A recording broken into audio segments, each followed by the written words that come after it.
नमस्कार, मैं हूं किरण। आप देख रहे हैं प्राइम टीवी। स्वागत है आपका प्राइम उत्तर प्रदेश में। केंद्र की मोदी सरकार ने नागरिकता संशोधन कानून का नोटिफिकेशन जारी कर दिया है। लोकसभा चुनाव से पहले केंद्र सरकार का ये बड़ा कदम है। इसके तहत अब 3 पड़ोसी देशों के अल्पसंख्यकों को भारत की नागरिकता मिल सकेगी। इसके लिए उन्हें केंद्र सरकार के तैयार किए गए ऑनलाइन पोर्टल पर आवेदन करना होगा। दरअसल साल 2019 के लोकसभा चुनाव से पहले बीजेपी ने सीएए को अपने घोषणा पत्र में शामिल किया था। इसे पार्टी ने बड़ा मुद्दा भी बनाया था। गृह मंत्री अमित शाह हाल ही के अपने चुनावी भाषणों में कई बार नागरिकता संशोधन कानून यानी सीएए को लागू करने की बात कह चुके थे। उन्होंने ऐलान किया था कि लोकसभा चुनाव से पहले इसे लागू कर दिया जाएगा। अब केंद्र सरकार ने इसके लिए नोटिफिकेशन जारी करते हुए इसे लागू कर दिया है। प्रधानमंत्री नरेंद्र मोदी ने लखनऊ के लोगों को 5500 करोड़ की लागत से बने 105 किलोमीटर लंबे आउटर रिंग रोड की सौगात दी।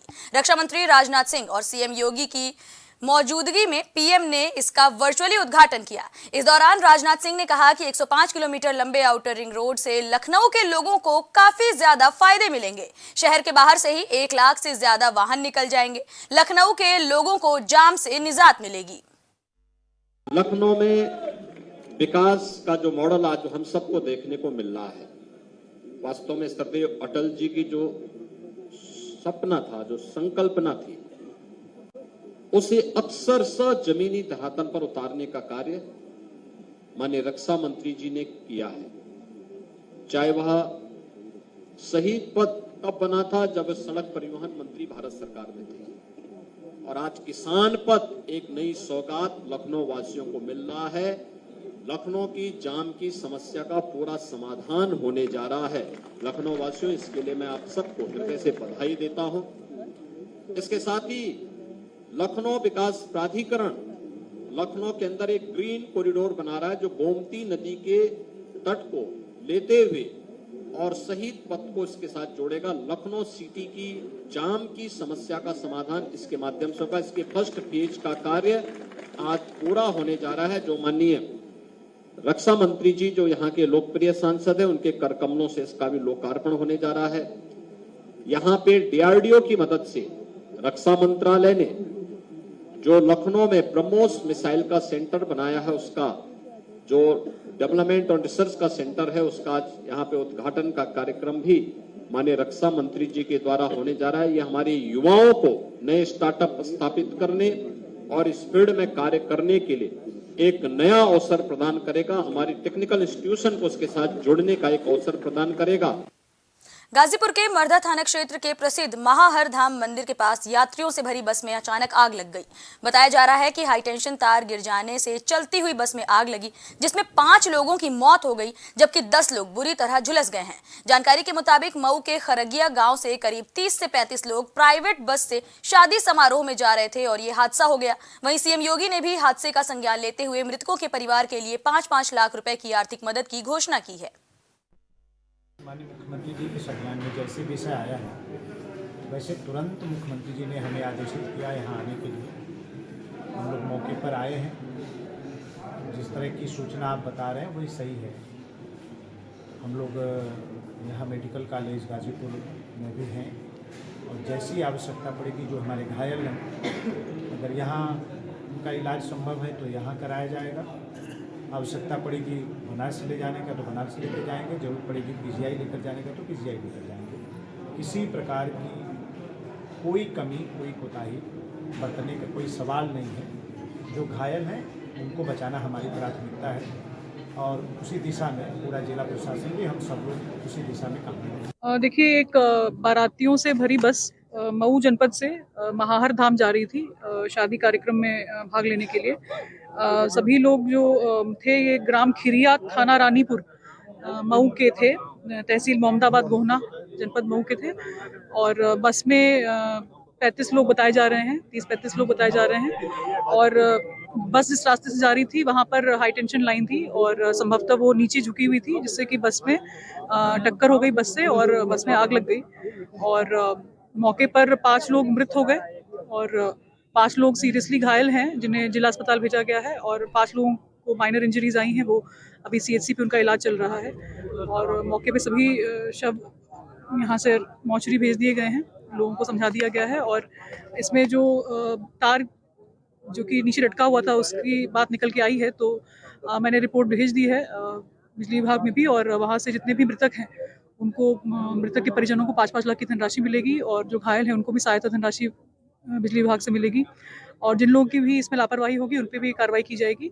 और ये सब भी पूरा प्रकरण जो है मुख्यमंत्री कार्यालय के संज्ञान में है, और मुख्यमंत्री जी जल्दी इस पे इसका संज्ञान लेकर के जो भी एक्शन लेना होगा वो अपने स्तर से लेंगे। लखनऊ में रमजान का चांद आज देखा गया। इसके साथ ही पवित्र माह रमजान की शुरुआत हो गई है। आपको बता दें कि देश भर में 12 मार्च को रमजान का पहला रोजा रखा जाएगा। मौलाना खालिद रशीद फरंगी महली ने चांद देखने के बाद रमजान का ऐलान किया। वहीं मुसलमान तरावी की नमाज आज से अदा करेंगे।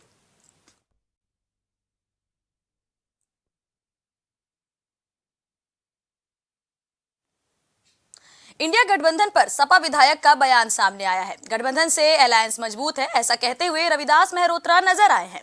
उनका कहना है कि परिवर्तन और बदलाव की शुरुआत हो चुकी है। लखनऊ शहर से ही ये शुरुआत होने वाली है। लोकसभा चुनाव से पहले दिलचस्प हो रहे मुकाबले पर सपा विधायक रविदास मेहरोत्रा ने प्राइम टीवी से खास बातचीत की। इस दौरान रविदास मेहरोत्रा ने क्या कुछ कहा, आइए आपको सुनाते हैं। लखनऊ से समाजवादी पार्टी के विधायक रविदास जी हमारे साथ इस वक्त मौजूद हैं। सर, आज कांग्रेस के प्रदेश अध्यक्ष जो है वो अखिलेश जी से मुलाकात हुई थी, समन्वय बैठक थी, तो उसको क्या कहेंगे? समाजवादी पार्टी और कांग्रेस के बीच में गठबंधन होने से इंडिया मोर्चा बहुत मजबूत हो गया है। उत्तर प्रदेश में चुनाव संचालन के लिए आज समाजवादी पार्टी के वरिष्ठ नेताओं और कांग्रेस पार्टी के वरिष्ठों के बीच में आज बैठक हुई है। माननीय राष्ट्रीय अध्यक्ष जी उस बैठक पे थे और कांग्रेस पार्टी के प्रदेश के अध्यक्ष भी आए थे। तो पूरे उत्तर प्रदेश में चुनाव संचालन के लिए एक समाजवादी पार्टी और कांग्रेस के बीच में एक कमेटी बन गई है जो चुनाव की देखरेख पूरा करने का काम करेगा। हम लोगों का ये उद्देश्य है कि भाजपा को हराना है और 80 की सीटें लोगों को जितनी है। इस बार कांग्रेस और सपा गठबंधन से जो है वो जनता के मन विश्वास पैदा हुआ है। गैर भाजपाई वोटों के बंटवारे को रोकने के लिए ये महागठबंधन हुआ है।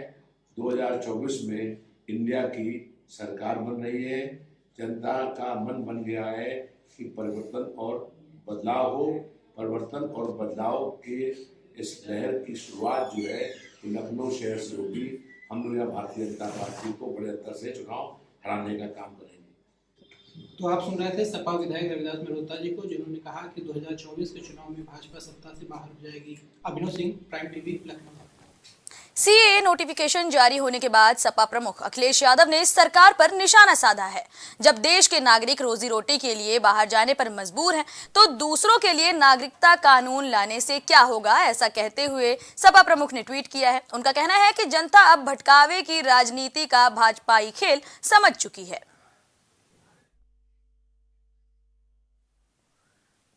बरेली में ADJ fast track Ravi Kumar Diwakar की कोर्ट ने हाजिर न होने पर आईएमसी प्रमुख मौलाना तौकीर रजा के खिलाफ गैर जमानती वारंट जारी किया है। कोर्ट ने इंस्पेक्टर प्रेमनगर की भूमिका पर सवाल उठाते हुए सीओ प्रथम को आदेश दिया कि 13 मार्च तक मौलाना को वारंट तामील करा के कोर्ट में हाजिर किया जाए। प्रेमनगर थाना प्रभारी पर विभागीय कार्रवाई करने का निर्देश एसएसपी को दिया गया है।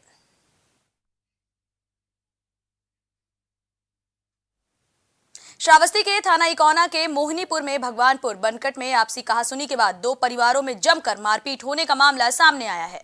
बताया जा रहा है कि मारपीट में छुट्टी पर आए फौजी को गंभीर चोटें आईं, जिन्हें लखनऊ में इलाज के लिए भर्ती कराया गया और इलाज के दौरान फौजी जोगिंदर गोस्वामी की मौत हो गई।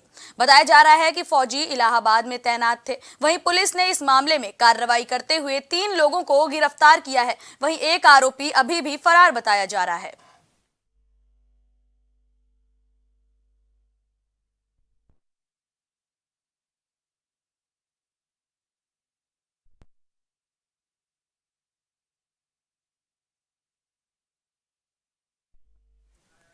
वाराणसी में विधायक पल्लवी पटेल पहुंची, जहां मीडिया से बातचीत करते हुए उन्होंने कहा कि हम इंडिया गठबंधन का हिस्सा हैं। सीटों की चर्चा के लिए निमंत्रण नहीं मिला है। अभी अपना दल का उद्देश्य है गठबंधन को मजबूत करना और लगातार इस दिशा में काम किया जा रहा है।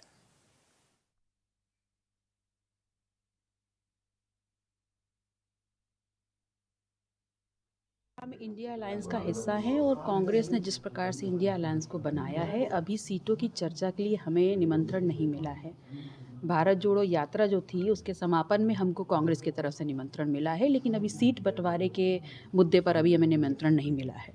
तो क्या लगता है कितनी सीट आप लोग मांग कर रहे हैं इंडिया गठबंधन? नहीं, हमारा उद्देश्य, हमारी पार्टी का, अपना दल का उद्देश्य है इस गठबंधन को मजबूती देना, और सीटों की संख्या ये हमारे लिए कभी भी अहम नहीं रही।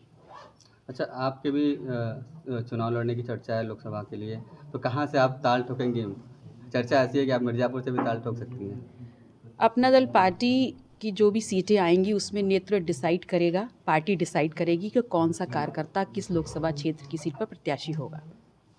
मैम, बात अगर करें इंडिया गठबंधन की, तो गठबंधन की बांधें धीरे धीरे टूटती नजर आ रही हैं। अभी हाल ही में बनारस के ही पूर्व सांसद रहे राजेश मिश्रा कांग्रेस छोड़ करके भाजपा में गए। उनके जाने के बाद से लगातार कई सारे नेता छोड़ करके कांग्रेस का साथ जा रहे हैं। तो ऐसे में नहीं लगता है कि आगामी जो लोकसभा चुनाव है उस पर असर दिखाई पड़ेगा? देखिए, जो इंडिया गठबंधन में हम जितनी भी पार्टियां शामिल हैं, सबका उद्देश्य है बड़ी मजबूती से इंडिया गठबंधन को हर छोर पर मजबूती देते अपने प्रत्याशियों को जिताना। और जहां तक ये चुनाव का माहौल है, लोगों का आना और जाना ये सामान्य घटनाक्रम होता है। हम जितने भी लोग मौजूद हैं, संख्या कम हो या ज़्यादा हो, हम सभी का उद्देश्य है अपने गठबंधन को मजबूती देना और अधिक से अधिक अपने प्रत्याशियों को जिता करके उच्च सदन में पहुँचाना। अयोध्या में राजस्थान के सीएम भजनलाल शर्मा 133 सदस्यों के साथ पहुंचे। वहीं लोकसभा अध्यक्ष ओम बिरला भी आज अयोध्या दौरे पर रहे, जहां उन्होंने माहेश्वरी समाज की धर्मशाला की नींव रखी। इस धर्मशाला में 300 कमरे बनाए जाएंगे। अध्यक्ष ओम बिरला ने यहां कहा कि भगवान राम की धरती पर आकर एक नई ऊर्जा मिलती है। रामलला के दर्शन करने का सौभाग्य मिला। ये धरती हमारी आध्यात्मिक धर्म, आस्था और नई ऊर्जा, नई चेतना की धरती है। यहाँ जब भी आते हैं नई प्रेरणा मिलती है, नई ऊर्जा मिलती है और राम राज की तरह आदर्श जीवन और मूल्यों पर जीवन जीने की प्रेरणा मिलती है। अयोध्या कैसा लग रहा है? अयोध्या में आने के बाद ऐसा लगता है कि जैसे कोई भगवान राम की धरती पर आकर एक नई ऊर्जा मिलती है। रामलला से क्या मांगे सर? रामलला से ही मांगा कि राम राज चले देश में और राम राज की तरह शासन चलाए। फिलहाल प्राइम उत्तर प्रदेश में इतना ही। देश दुनिया से जुड़ी तमाम खबरों के लिए देखते रहिए प्राइम टीवी।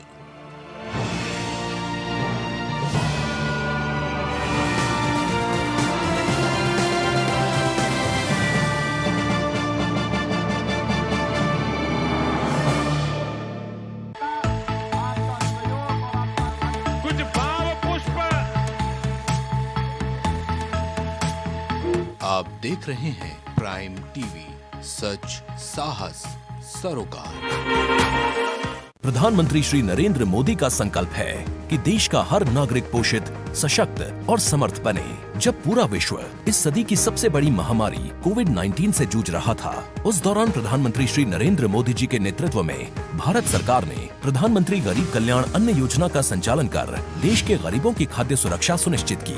इसी संवेदनशीलता को जारी रखते हुए आज 80 करोड़ से भी ज्यादा लोगों को मुफ्त अनाज दिया जा रहा है। सभी को अनाज, पोषित समाज। अगर आप करना चाहते हैं अपने बिजनेस को प्रमोट, तो इसके लिए आपको चाहिए होगा एक सपोर्ट। बेहतर स्क्रिप्ट, शानदार ग्राफिक्स, बेहतर विजुअल, दिखाएंगे कमाल, जानकारी पहुंचेगी जन जन तक, आपका काम करेगा धमाल। इन सभी चीजों के लिए अब ना हो परेशान। Brand promotion, motion designing and video editing, 2D और 3D animation, television telecasting, social media works, script writing जैसे कामों के लिए आज ही कांटेक्ट करें 9267925186 पर। इसी के साथ ही आप हमें जीमेल भी कर सकते हैं vikasproduction.gfx@gmail.com पर।